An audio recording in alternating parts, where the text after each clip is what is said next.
അപ്പത്തിനും പുട്ടിനും ചോറിനുമൊക്കെ കോമ്പിനേഷനായിട്ടുള്ള ഒരു അടിപൊളി പോർക്ക് കറിയുടെ റെസിപ്പി നോക്കാം. ഒരു കുക്കർ അടുപ്പത്തേക്ക് വെച്ച് അതിലേക്ക് 3/4 കിലോ പോർക്ക് ചേർത്ത് കൊടുക്കാം. അതിലേക്ക് ഒരു 1.5 സ്പൂൺ ഉപ്പ് ചേർത്ത് കൊടുക്കാം. ഒരു തണ്ട് കറിവേപ്പില, അതേപോലെ അരിഞ്ഞു വെച്ചിരിക്കുന്ന ഒരു 3 സവാള, മീഡിയം സൈസ് സവാളയാണ്, ചേർത്ത് ഇളക്കി അതിലേക്ക് 2 ടേബിൾ സ്പൂൺ കുരുമുളക് പൊടി, അതുപോലെ 1 ടീസ്പൂൺ മഞ്ഞൾപ്പൊടി എന്നിവ ചേർത്ത് അത്യാവശ്യം ഒന്ന് മിക്സ് ചെയ്തെടുക്കുക.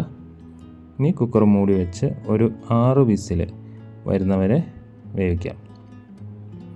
പാൻ അടുപ്പത്ത് വെച്ച് അതിലേക്ക് ഇപ്പോൾ എണ്ണ ഒഴിച്ച് അതിൽ കടുക് പൊട്ടിക്കാം.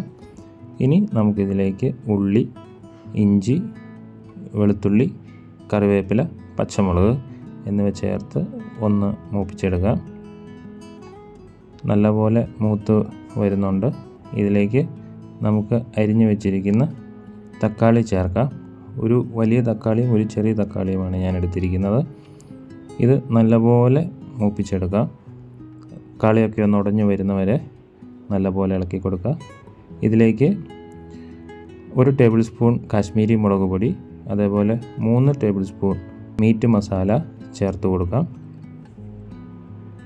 നല്ലപോലെ മൂത്ത് വരുന്നുണ്ട്. ഇതിലേക്ക് നമുക്ക് പോർക്ക് വേവിച്ച ആ സ്റ്റോക്ക്, ആ വേവിച്ച വെള്ളം ചേർത്ത് കൊടുക്കാം.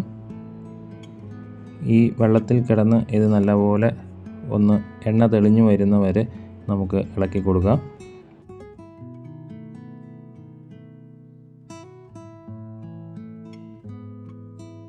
ഇനി ഇതിലേക്ക് നമുക്ക് ബാക്കിയുള്ള പോർക്കും സ്റ്റോക്കും കൂടെ ഒഴിച്ചു കൊടുക്കാം. നല്ലപോലെ ഇളക്കി യോജിപ്പിച്ച് കൊടുക്കാം. ആവശ്യമാവുന്ന ഗ്രേവീൻ്റെ തിക്നെസ് വരുമ്പോൾ നമുക്ക് സ്റ്റൗ ഓഫ് ചെയ്യാം. അപ്പത്തിൻ്റെയും ചോറിൻ്റെയും പുട്ടിൻ്റെയും ഒക്കെ കൂടെ ചൂടോടെ തന്നെ വിളമ്പാം.